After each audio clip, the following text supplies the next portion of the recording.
as these friends are making their way back to their seats, I'm going to read this morning our second reading, which comes from Deuteronomy chapter 30, verses 15 through 20.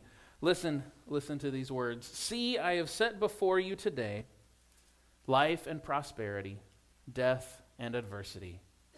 If you obey the commandments of the Lord that I am commanding you today by loving the Lord your God, walking in his ways, and observing his commandments, decrees, and ordinances, then you shall live and become numerous, and the Lord your God will bless you in the land that you are entering to possess.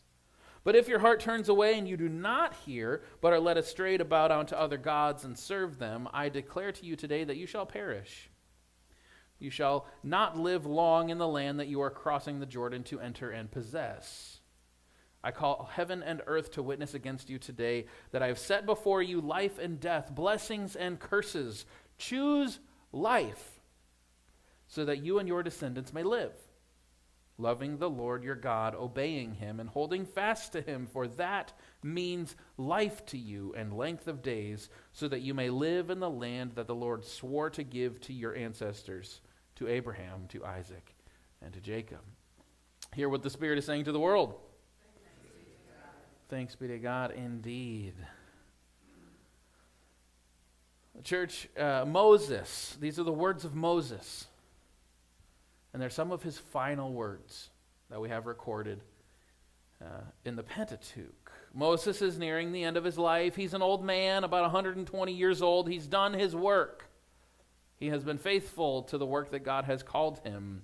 You know, he said he's not a very good speaker early on in his life. Do you remember that? And here he is given this beautiful speech. Maybe that was his fear speaking. But he's done what he's needed to do. He's done his work to get the people out of Egypt. And they are almost to the promised land. They are almost there. In just a few chapters, Moses will pass, as will the Torah. Deuteronomy is the last book of the Pentateuch, the first 5 books of the Old Testament, Torah. Genesis, Exodus, Leviticus, Numbers, Deuteronomy. Moses is wrapping things up here. There's only a few more chapters left, and so the Torah itself is wrapping up. This is his last message to the people. In the next few chapters, he will tie up some loose ends, but as far as his message to the people of Israel goes, this is the last thing he's going to leave with them. And that means it's kind of a big deal, right? These are his final words. This is his final message to the church.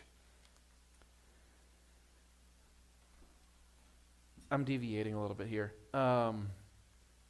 Did you know that pastors don't always have like a sermon ready to go? Did you know that? Yeah, I know, shocking. That there are some weeks, we pastors, we call each other and we say to each other, man, what am I going to preach this Sunday? I preached everything I know. What am I going to do? I don't know what to say. And the wisdom that I have heard is, if you don't know what to preach the message that you think would be the last message you'd ever want your church to hear. Preach that one. If you had one message left to preach that one. That's often what I do every week, church, by the way. Because what are you going to leave the people with?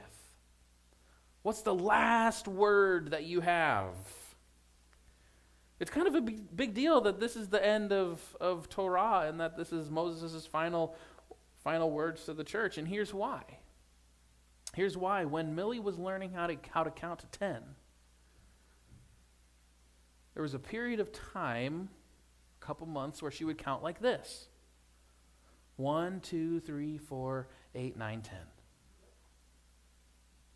1, 2, 3, 4, 8, 9, 10. But we would say, no, there's 5, 6, and 7 in there. She skipped that middle bit, but she remembered where it started, and she remembered where it ended. And there are language scholars, there are scholars who study language and how people learn languages, and they figured out that people actually remember the last thing that's said way better than anything else. The end of the sentence is the thing you remember the most when you're learning another language. We remember the last thing, which is why the only thing that can fix a bad first impression is a good last impression. This is Moses' last impression. This is the Torah's last word.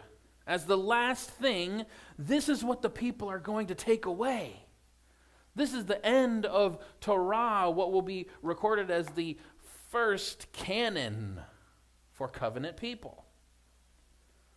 This is what Moses wants people to walk away with. If there's anything worth remembering, it's this, okay? It's a big deal. Choose life. Seems pretty straightforward, no? I mean, okay, experiment. Let me ask you. You don't need to raise your hand. We don't need to go from one side of the room to the other side when I ask the question.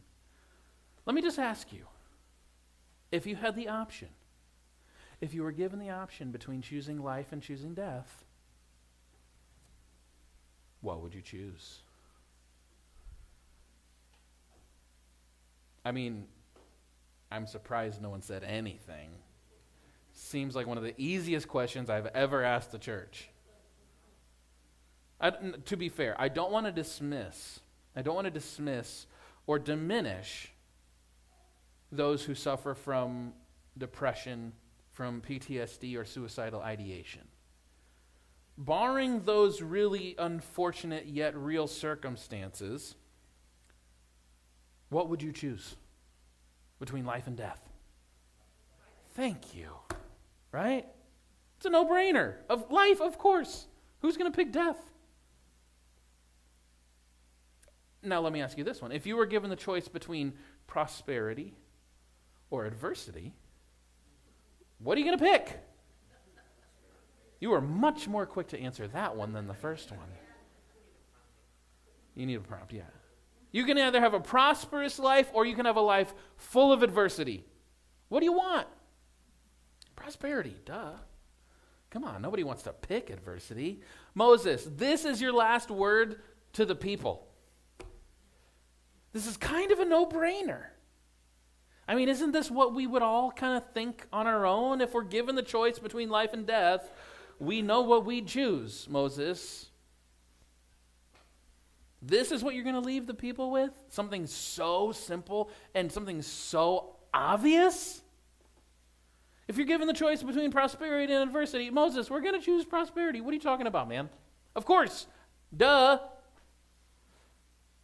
Of all the lessons you've taught us over these years, Moses, this seems like you don't need to explain it. Of all the things you've shared with us over all these decades, we get it. You don't need to lay this one out. We all choose that. If these are the choices we're given, we know what we choose, right? Duh.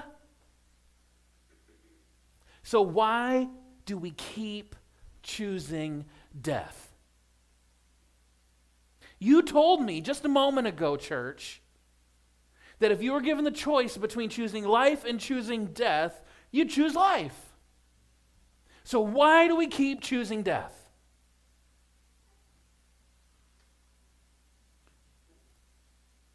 I'm not talking about the seemingly endless wars and the rumors of wars. This morning, I'm not talking about Ukraine as much as that is the choice of death over life by the Russian invaders. Now, that's not what I mean when I'm talking about choosing death.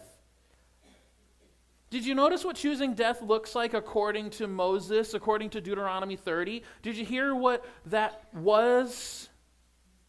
To choose death choosing death looks like this: bowing down and serving other gods. That is death. Choosing death looks like infidelity, It looks like idolatry. Why do we keep choosing death? Do you know one of the reasons that the housing market is so crazy right now? Why prices are so high for houses and why inventory is so low, not just in our community, but across the country? Do you know why? Listen to this, church. 1/4, 24% to be exact, 1/4 of single-family homes sold last year were purchased not by single families, but by investment firms. 24% of all single-family homes were purchased by investment firms. Historically, in America, the way to generate wealth and the way to pass on generational wealth, the path towards stability, security, one of the primary ways that that has been realized is through home ownership. It's one of the ways that people who do not have a ton of liquid assets can generate equity and can pass it on to their kids and their kids. Sociologically, one of the key markers for determining if children are going to suffer from a lot of issues is generational home ownership. Did your parents own a house? Did your grandparents own a house? Historically, that has been a very important marker. But last year, 1/4 of homes purchased were done so by a company whose sole purpose is to make money, whose primary aim is more money. They would take the resources and the security that would be offered by a home to a family and would then squeeze that home to generate wealth for this company. 24%, 1/4 of all homes are being squeezed for their wealth to line the pockets of these investment firms. Why do we keep choosing death? That isn't choosing life. Do you know one of the reasons why people stay sick longer and don't get the treatment they so frequently need in this country? Not going to be a surprise to you, I know. Because pharmaceuticals and hospitals are marking up the prices of medicines so much so that a majority of people can't even afford them.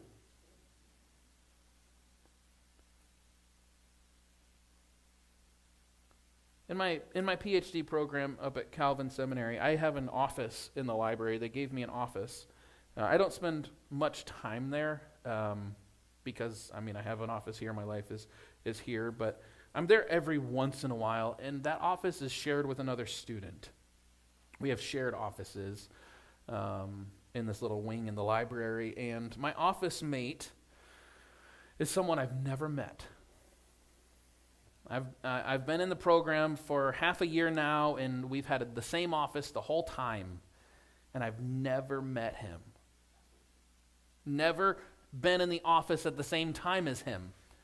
My side of the office is really bare. There's one book on the shelf because I'm just not there much. His side of the office is the bookshelves are lined with books, and he's got, his little desk, little standing desk attachment on top of his desk, and he's got a fan and a heater. He lives there.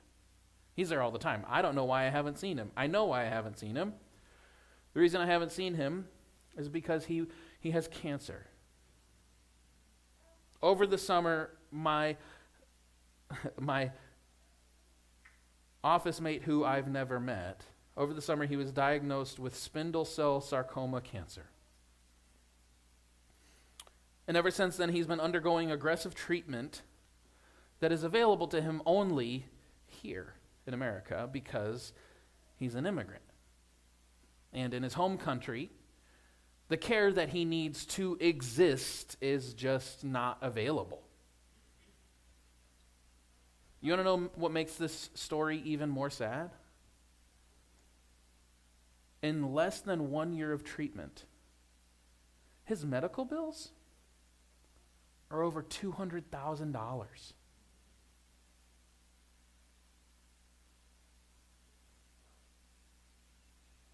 Let me break something down for you, church. If you're getting a PhD in systematic theology, you're not expecting to make a lot of money in life. It's not a lucrative field.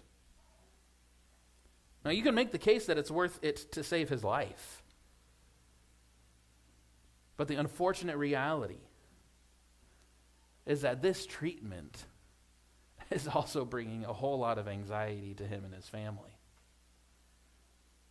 The unfortunate reality is that the markup of these life-saving medications is up to, in some cases, 700%. I'm not saying we shouldn't pay for medication.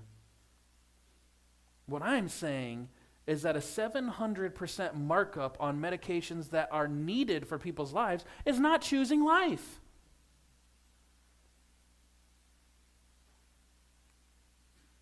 You see, I think we can have a way of spiritualizing the text in a way that doesn't bring it down to earth, but I don't think that's what Moses is wanting to do in this passage, in this message to the faithful.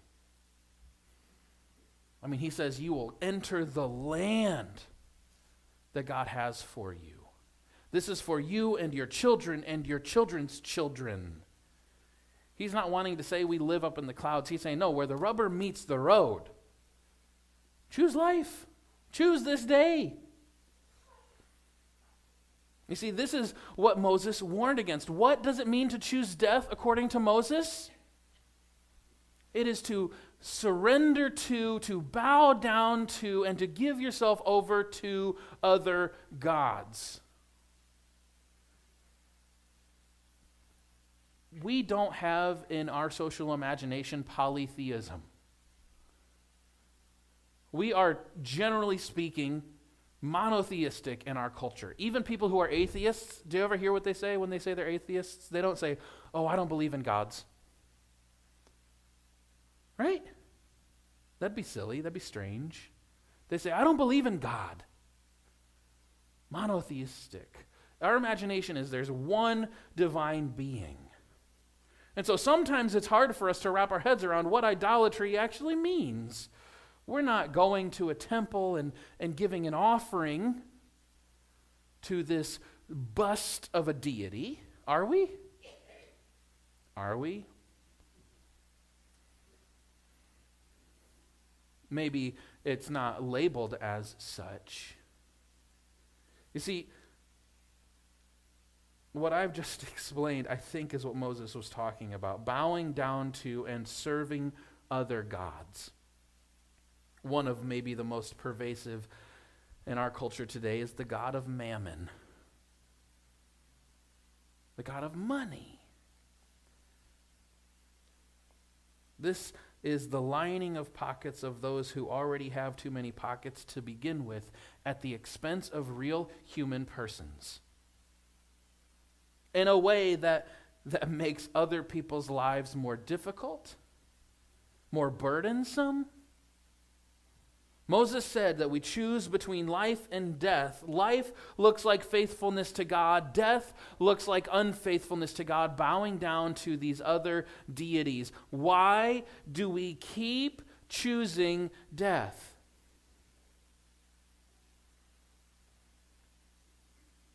Now, it's not just socially or societally that we keep choosing death. No, church, far too often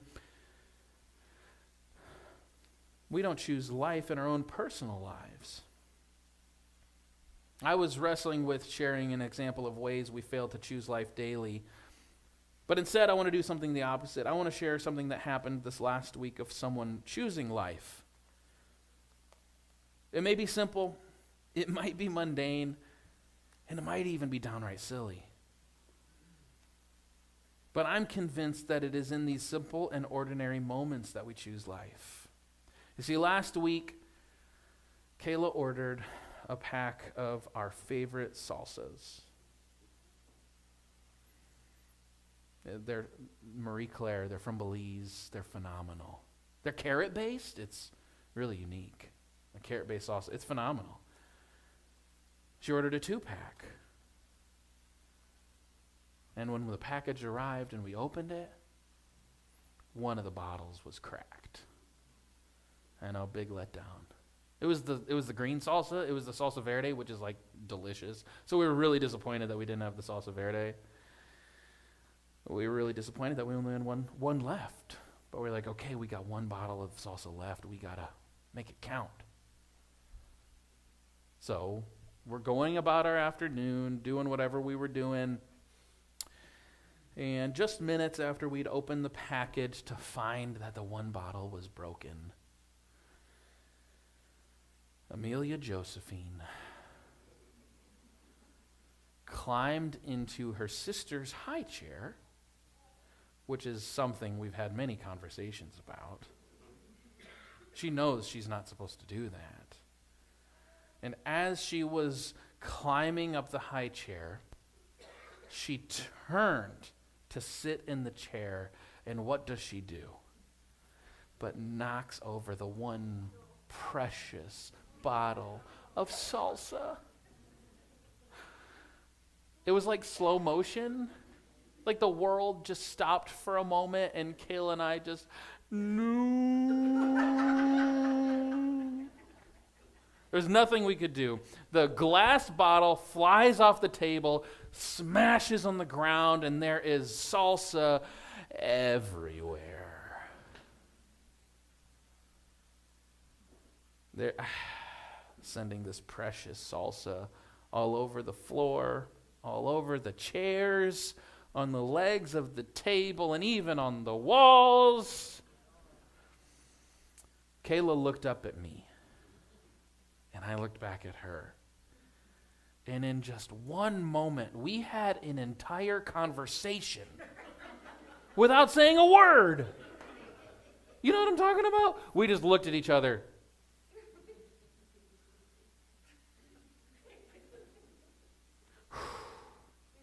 She looked at me and she said to me, without saying anything to me, she said, "Oh, I'm so upset. I'm real upset. Not just about the salsa. I'm so upset that our kitchen is now a mess and I'm going to have to clean all this up. Oh, I'm so upset. Not just because the house is a mess. I'm upset because our daughter did something that she knew she's not supposed to do, and she was deliberately disobeying us." And I looked back at her and I said to her, without saying a word, "Oh my goodness. I know this is such a small thing in the grand scheme of things. I know we can buy another bottle of salsa, but right now I can't tell the difference between the fumes of the spilled salsa and the fumes coming out of my ears." She looked at me. She took a deep breath. And then she looked down at our daughter, who was looking up at us, having this nonverbal conversation. She was awaiting our reaction. And in this moment, it was probably like 2 seconds. In this moment, we had a choice.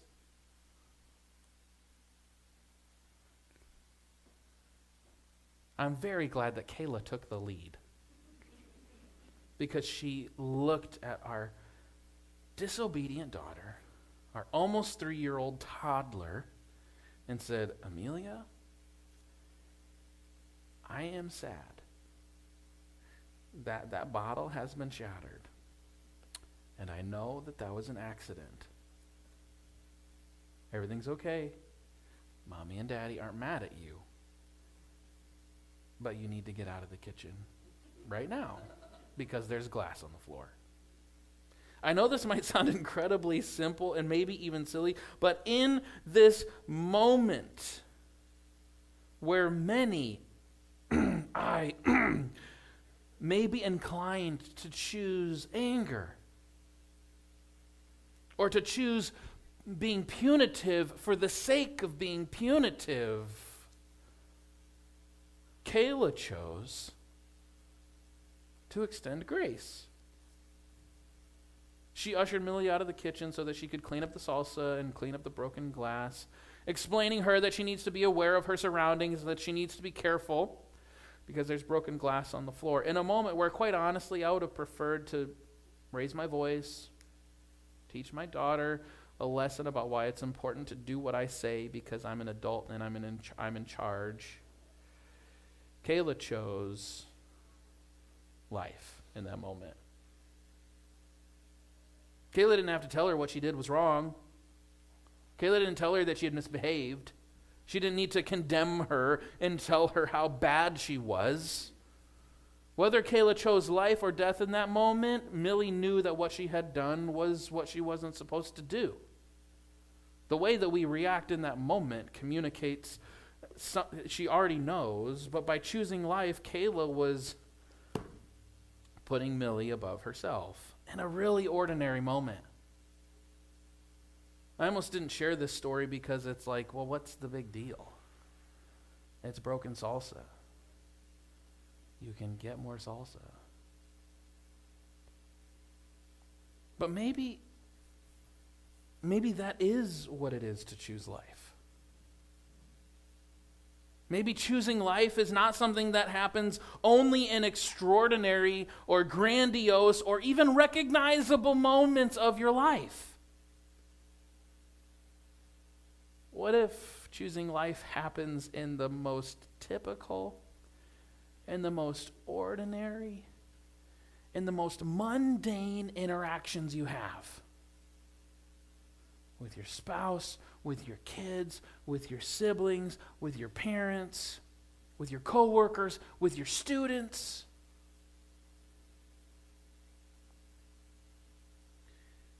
You see, maybe Moses knew in his wisdom that choosing life is not as easy as we make it out to be. Maybe this is Moses' last word to the people, not because he felt like it was an easy thing to choose, but because he knew that choosing life is not easy. It's easy to say, yeah, I choose life. We all said it this morning, right? But living in a way that reveals that choice is much more difficult. You see, I'm convinced, and I think that what the scriptures are saying to us is that life is something we choose every day and perhaps in every moment. Choosing life isn't about self-preservation. Choosing life might not even be about yourself. As Moses said, choose life so that your descendants may live. What if choosing life wasn't a choice for yourself, but a choice for someone else? That's why I tell the story of Kayla choosing grace for our disobedient daughter. It was for Millie's sake that Kayla did not respond as I would have.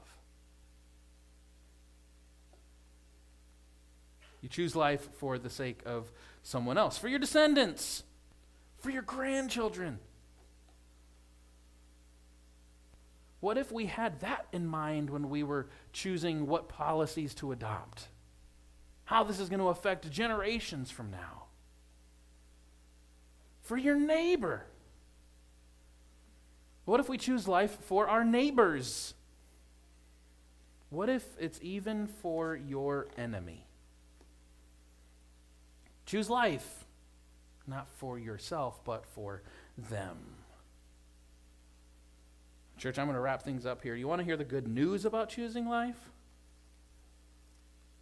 Even though we continuously fail to choose life, even though we both collectively, socially, societally, and personally, we choose death far too often, the good news today is that there was one man who chose life persistently, perpetually. As we perpetually fail to do so and find ourselves exiled, there was one man who maintained unwavering faithfulness and unwavering obedience. Did you notice what Moses said when he said that we are to choose life, love your God, walk in his ways, observe his commandments? Be obedient. It says later on, choose life, loving the Lord, he repeats, obeying him and holding fast to him.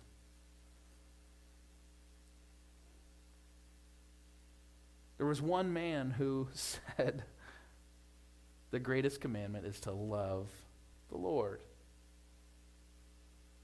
And then in Philippians, it talks about this one and says, he became obedient. Choosing life looks like obedience to God. And in Philippians chapter 2, it says, have in yourselves the same disposition as Jesus Christ, who though he was equal with God, he did not consider his status with God as something to be used for himself. But he emptied himself. He became obedient. Obedient to the point of death. You want to know what choosing life looks like? It looks like Jesus. Choosing life might actually look like sacrifice. Choosing life might actually look like giving up your preferences. Choosing life might actually look like prioritizing other people. You see, Jesus was faithful. Jesus was obedient. Not so that we don't have to be. Jesus chose life not so that we don't have to. That doesn't give us a hall pass. No, that gives us a path forward. It says we can do that too. Jesus was faithful in such a way that he shows us what it means to choose life. And that might be choosing sacrifice, choosing to give up your preferences, choosing to let go of your anger, choosing not to be bitter any longer, choosing to forgive even when you don't want to forgive, choosing to embrace even when that embrace is a little bit prickly.